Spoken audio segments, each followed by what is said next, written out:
Namaste. Few days ago, a man had asked a question that which flower is the greatest flower? Now, a poet will say rose, a philosopher may say lotus, but a real spiritual person will say the cotton flower. Because it is through the cotton flower that our dress, our clothes are made. It is more necessary than a rose or a lotus. So, a spiritual person is always more practical than anybody else.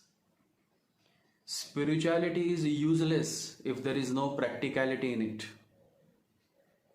I am sure many of you will not like this to hear, but this is the fact. Reminds me of a small story, an incident, when a disciple went to Lahiri Mahasaya. Lahiri Mahasaya was the guru of Yukteswar Giri, and Yukteswar Giri was the guru of Paramahansa Yogananda. So this disciple went to Lahiri Mahasaya and said that I am tired of all this material world. I am fed up of all these family matters. I would like to go to the Himalayas and leave everything behind. Then Lahiri Mahasaya asked him, then who will arrange for your food? Who will arrange for your clothing? Who will pay for your hospital bills if you fall sick because you are becoming old? There was no answer. Because there is no answer, in such a situation you will have to depend on others. Some people who are donating money to you. So you become dependent.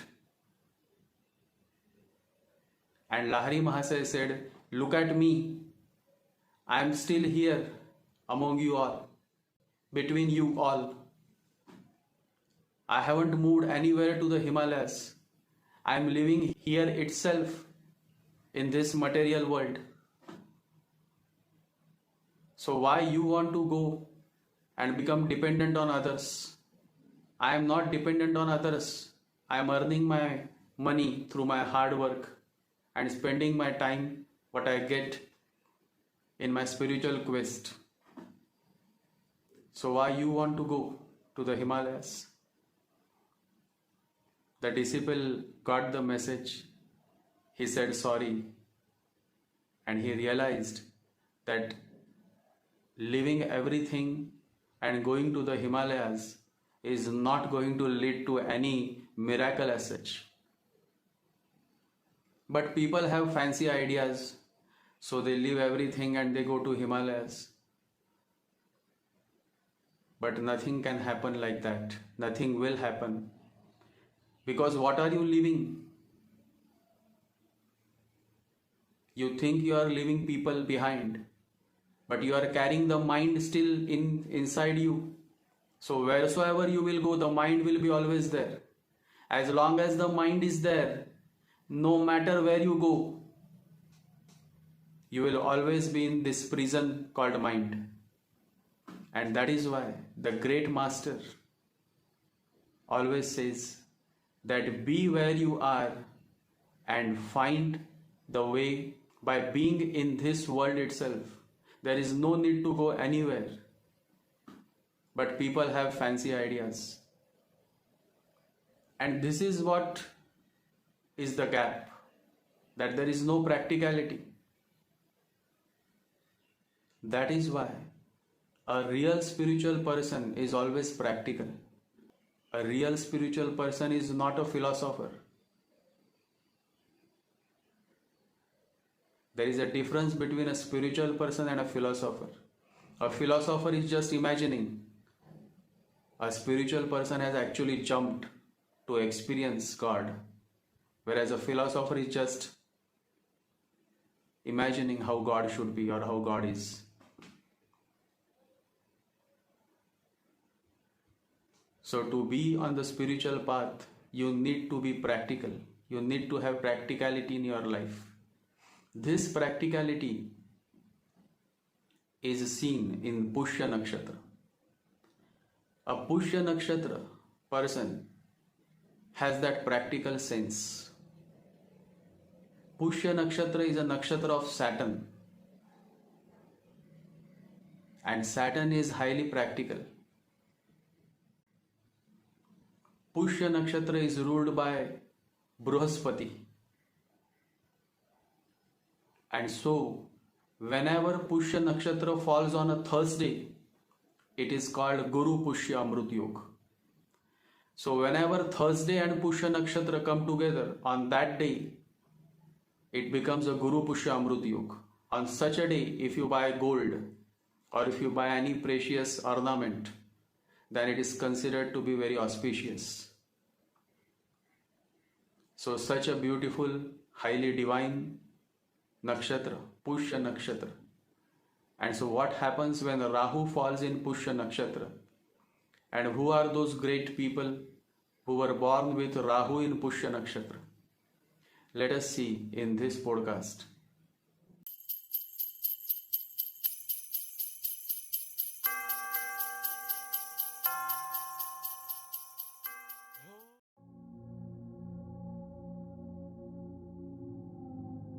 Rahu in Pushya Nakshatra can be defined in two words: social reformer.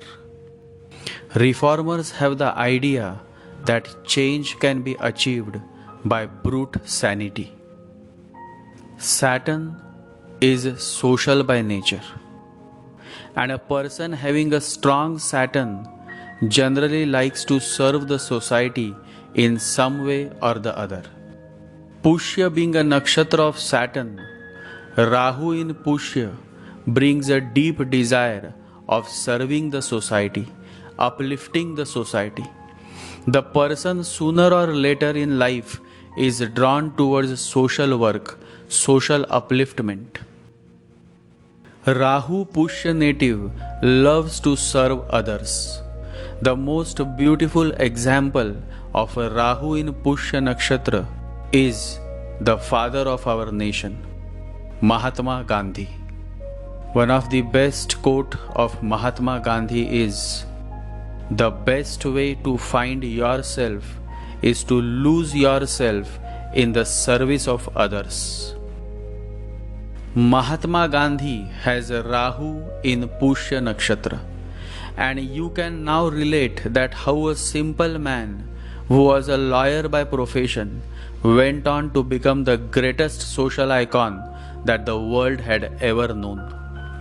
I humbly prostrate before the Mahatma, whose efforts in bringing social upliftment, his fight against untouchability in India, his fight against age-old customs and traditions, his fight against discrimination eventually brought a great change in the perspective of a common man of India. It is said that the political guru or advisor of Mahatma Gandhi was Gopal Krishna Gokhale. In 1912, Gopal Krishna Gokhale visited South Africa at Mahatma Gandhi's invitation. Mahatma Gandhi refers to Gopal Krishna Gokhale as his mentor and guide. Mahatma Gandhi also recognized Gokhale as an admirable leader and a master politician, describing him as pure as crystal, gentle as a lamb, brave as a lion, and noble to a fault, and the most perfect man in the political field. These were the words of Mahatma Gandhi for his political guru, Gopal Krishna Gokhale. Gopal Krishna Gokhale was also the role model and mentor of Muhammad Ali Jinnah. Gopal Krishna Gokhale died at a young age of 49. Gokhale was closely associated with Lokmanya Tilak. At the funeral of Gokhale, Lokmanya Tilak said, "This diamond of India, this jewel of Maharashtra, this prince of workers is taking eternal rest on the funeral ground. Look at him and try to emulate him." Gopal Krishna Gokhale was indeed a diamond of India who played a vital role in transforming Mohandas Karamchand Gandhi into Mahatma Gandhi. Nelson Mandela, Barack Obama, and many such great leaders have openly expressed that they have been inspired by the leadership of Mahatma Gandhi. And Gopal Krishna Gokhale was the political guru of Mahatma Gandhi. Non-violence, secularism, all-inclusiveness, and encouraging harmony between all religions is the essence of Gandhism. And today India is perceived as Mahatma Gandhi's country. Even on our currency notes we have Mahatma Gandhi's picture. There was an effort from the government of India to add a few more pictures of other freedom fighters on the currency notes. But they eventually realized that it will be a big mistake to add any other freedom fighter's photo on the currency note, as the identity of India and its values is reflected by only one person, the father of our nation, Mahatma Gandhi, the greatest social reformer, a perfect result of Rahu in Pushya Nakshatra. Rahu is a rebel. Pushya is highly traditional nakshatra. Pushya is highly traditional by nature. When Rahu falls in Pushya Nakshatra, the person questions the age-old traditions and customs. His intelligence won't let him stay silent. He questions the logic behind such traditions, and if he sees that there is no science but just superstition, then he ferociously rebels against such traditions and customs that exploit and add no value to the society as such. One of the greatest initiatives taken by Mahatma Gandhi was his fight against untouchability in India.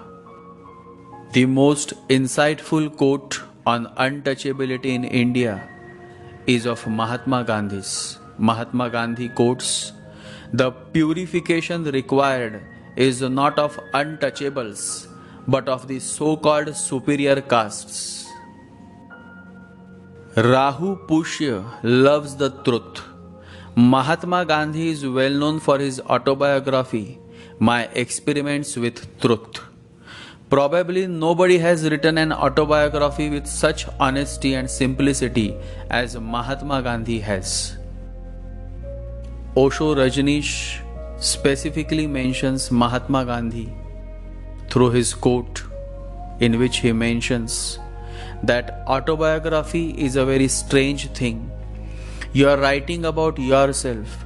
Either you start bragging or you start being too humble. Just another way of bragging.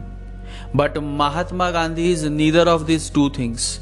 He is simple, just stating factually, just like a scientist, utterly unconcerned that it is his biography.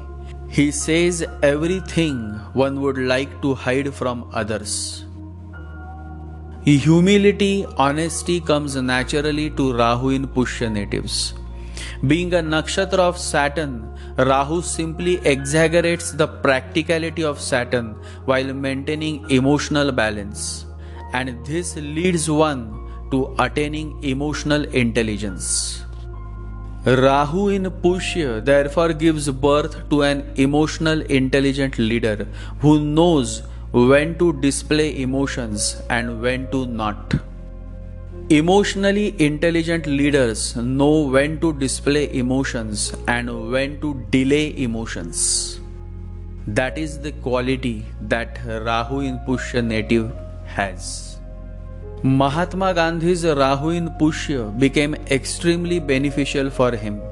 In fact, it is from 1919 that he rose to fame, and it is important to note that his Rahu Mahadasha began from 1919 year itself. So what was so special about Rahu in Mahatma Gandhi's horoscope? The answer is simple. Gandhi's horoscope is of Libra ascendant. Saturn is Yogakarak for Libra ascendant. And so, since Saturn is beneficial for Libra ascendant, Rahu in Saturn's Pushya Nakshatra proved immensely beneficial for Mahatma Gandhi. Secondly, Saturn falls in his Libra ascendant. That is the actual house position of Saturn in Mahatma Gandhi's horoscope. And so when the Rahu is in Yogakarak planet's nakshatra, then such a Rahu gives good result during its Mahadasha. The most striking factor of Pushya Nakshatra is its quest for spiritual knowledge. And when Rahu falls in Pushya, then the native becomes very obsessed in seeking spiritual knowledge. Mahatma Gandhi was very obsessed with seeking spiritual knowledge. During those times, he would meet many spiritual masters. One of them that I remember is the great spiritual master Paramahansa Yogananda. In his book Autobiography of a Yogi, Paramahansa Yogananda mentions about his meeting with Mahatma Gandhi. In this unique rare picture, you can see Paramahansa Yogananda having lunch with Mahatma Gandhi. Paramahansa Yogananda is reading a note written by Mahatma Gandhi, as on that day when this photo was taken, Mahatma Gandhi was having his day of silence. He was having Maun Vrat. Mahatma Gandhi had many such meetings with other spiritual masters. As mentioned, Rahu in Pushya drives the native towards seeking as much spiritual knowledge as he can. The other famous Prime Minister of England that I remember is Margaret Thatcher. Margaret Thatcher has a Rahu in Pushya. Thatcher was the longest serving British Prime Minister of the 20th century and the first woman to hold that office. She was called the Iron Lady, a nickname that became associated with her uncompromising politics and leadership style. As Prime Minister, she implemented policies that became known as Thatcherism. Margaret Thatcher was the Prime Minister of England from 1975 to 1990. Changing the system, reorganizing the structure is what Rahu in Pushya loves to do. Thatcher was instrumental in the privatization of state-owned companies and reducing the power and influence of trade unions. Although she was able to be in power for 15 years, still she had to face a lot of criticism, but she never gave up. She was indeed the Iron Lady of England. One of the most famous quote of Margaret Thatcher is, "If you just set out to be liked, you would be prepared to compromise on anything at any time, and you would achieve nothing." So it was a direct message that just to get likes, just to get upvotes, you don't have to compromise. You have to stick to your principles, your ethics, your ideology. Some connection with power or royal class people comes naturally to Rahu in Pushya Nakshatra. Authority is what Saturn represents, and so Rahu in Pushya loves authority, and authority comes naturally to members of royal family. Reminds me of Meghan Markle. Meghan Markle has a Rahu in Pushya Nakshatra. She got married to Prince Harry, and now she has become the Duchess of Sussex. One of the most beautiful quote of hers is, "It's really important that a young woman be reminded that their involvement matters and that their voice is heard, even if it feels like it's small, it really can make an impact." Rahu in Pushya is a perfect placement that enables the native to attain higher positions in life. However, you also need the necessary support of other planets and aspects in your chart. The sacred tree that comes under Pushya Nakshatra is the highly spiritual tree, the Peepal tree. In Bhagavad Gita, Lord Krishna mentions that in all the trees on this planet, I am the people tree. So Lord Krishna is saying that his omnipresence is always found in the people tree. For Pushya Nakshatra, people tree is the most beneficial tree. If you are born with moon in Pushya Nakshatra or Rahu in Pushya Nakshatra, then you must worship people tree every Saturday. Pushya is ruled by Saturn and Saturday is the day of people tree. See how it all connects so beautifully. How to worship people tree? It's simple because God is simple. All you have to do is to take walk 7 times around the people tree. Offer water from a copper vessel, lit a lamp, a diya, using sesame oil beneath the people tree, and offer some sweets and haldi kumkum. That's all. If you do this every Saturday, then you will start experiencing a great positive change in your life. But who wants to listen? People want some fancy remedies. They forget the fact that real solution is simple, very simple. Pushya Rahu brings a certain illusion that I am the doer.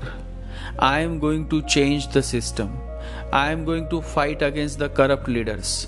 The idea is good. The intention is also good. But this doership leads to an egocentric person, which ultimately proves fatal for the native. That's what happened with the Mahatma. His too much dictating on India-Pakistan and his insistence of giving a huge amount of money to Pakistan eventually led to his untimely, unfortunate death. Too much of me and my is not good for one's spiritual progress. Reminds me of a story. There was a person and he boarded a train and he took his seat, but the luggage that he carried with him remained on his head. His fellow travelers were surprised and asked him why he was still keeping the luggage on his head. The man said he did not want to add to the burden of the train, which was already overloaded. The fellow travelers were amused, and one of them said to him, "You seem to be a crazy person. Even if you carry the load on your head, it is going to be a load on the train. Why carry an unnecessary burden on your head? Isn't it stupid?" The man burst into laughter and said, "I had thought you were householders, but you all seem to be sannyasis." Because this man was a real sannyasi. And he said, "I carry the bag on my head in order to conform to the ways of the world. I wonder why you laugh at me. I see all of you carrying the burden of the world on your heads, although you know that like this train, it is God who bears all our burdens. I just wanted to conform to your ways." And then the man not only put the luggage down on the train, but seated himself on it, saying, "This is the right way a sannyasi should sit. He is not a doer. Everything just happens." Always remember, one who understands the beauty of non-action enters the state of inaction, which is acting without ego. As we are all doers, and all our doings are egocentric. And so the message to natives having Rahu in Pushya is, try to understand the beauty of non-doership. The great spiritual master Bhagwan Raman Maharshi says, "The present difficulty is that man thinks he is the doer, but it is a mistake. It is the higher power which does everything, and man is only a tool." Rahu in Pushya is good for administrative work. It is good for governance. It is good for social work. It is good for social upliftment. However, while doing all this good work for the society, the sense of I am doing everything should not build up. And this is what the native should imbibe within his or her being. And this sense that I am not the doer comes when you surrender yourself to God. Reminds me of a beautiful story. It happened once. A great king had come to know that Gautam Buddha is arriving in his capital. And so he was very excited. The whole capital city gathered to welcome Gautam Buddha. The king himself was present to receive the master. Buddha arrived at the palace. The king gave a golden throne and Buddha sat on it. Buddha sat on the throne. The real emperor was now seated on the throne. The king was deeply moved by this rare moment. He decided to offer something to Buddha. He decided to offer the most precious gift to Buddha.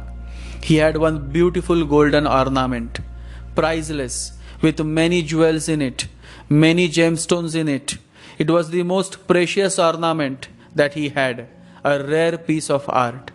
He stepped ahead to present it to Buddha, just to show his devotion. He came near. In his left hand was that priceless jeweled ornament. He was going to present it, and Buddha looked at it and said, "Drop it." The king was disturbed. He never expected this. He was shocked. But because Buddha was saying drop it, he dropped it. In his other hand, in his right hand, he had brought a beautiful rose. He thought that Buddha might not like stones. He might just think that this was childish thing that he had bought. But it was good to have an alternative. So he brought a beautiful rose. A rose is not so gross, not so material. It has a spirituality. Something of the unknown is there. And Buddha might like it because he says life is flux and the flower is in the morning and the evening it is no more. It is the most flux-like thing in the world. So he put his other hand in front of Buddha and he wanted to present the flower. And Buddha again said, "Drop it." Then he felt very disturbed. Now he had nothing to present. But when Buddha again said to drop it, he dropped it. Then suddenly he became aware of the I. He thought, why am I presenting things when I can present myself? When he became aware, with both his hands empty, he presented himself. But Buddha again said, "Drop it." Now he had nothing to drop, just empty hands, and Buddha said, "Drop it." Mahakasyap, Sariputta, Ananda, and Buddha's other disciples were there, and they started laughing. The king became aware that even to say that I present myself to you is egoistic. Even to say now I am here and I surrender to you is not surrender. So he himself fell down on the ground. In deep humility, he bowed before Buddha and his eyes became wet. And then Buddha smiled and said, "You understand well. Surrender should be seen through your action. Just saying I surrender to you is not enough. The Master should see you actually surrendering through your actions and not just words." And so that is the message to all my fellows having Rahu in Pushya Nakshatra. You all are good, but you all will become great only when you start living your life in total surrender, in a total let go. Always remember, surrender is a journey from the outer turmoil to the inner peace. Love to all men and women having Rahu in Pushya Nakshatra. You keep doing the good work, but ensure that your actions are not egocentric, that you come out of the trap of I am doing everything, that you stop taking credit and start giving the whole credit to God while you remain His servant, God's servant. One of the greatest spiritual master, Ramakrishna Paramahans, the Guru of Swami Vivekananda, says, if you feel proud, let it be in the thought that you are the servant of God, the Son of God. Great men have the nature of a child. They are always a child before Him, so they are free from pride. All their strength is of God and not their own. It belongs to Him and comes from Him. What a beautiful, moving words of Ramakrishna Paramahans. I humbly prostrate before His Holiness Ramakrishna Paramahans. Always remember, a faithful servant of God never retires. He can retire from his career, but he will never retire from serving God. And to serve God is by helping those who deserve your help. So help those who deserve your help, but without having the ego-feeding thought that I am doing. When you stop being the doer, only then God comes to your life. Only then He takes you in His arms. The deity of Pushya Nakshatra is Brihaspati, who is the Ansh, the essence of Lord Vishnu. So reciting Om Vishnave Namaha, Om Vishnave Namaha, Om Vishnave Namaha, Om Vishnave Namaha, Om Vishnave Namaha. Reciting this beautiful Vishnu mantra for 108 times using a Spatika Japamala every morning and evening for minimum 20 minutes can help you attain more positive results of Rahu in Pushya Nakshatra. Love to all my listeners. Stay blessed and remember, happiness is not ready-made. It comes from your own actions. Focus on doing good without feeding your ego, without being the doer, and your life will start flowering like a beautiful flower. Jai Sri Ganesha, Jai Guru.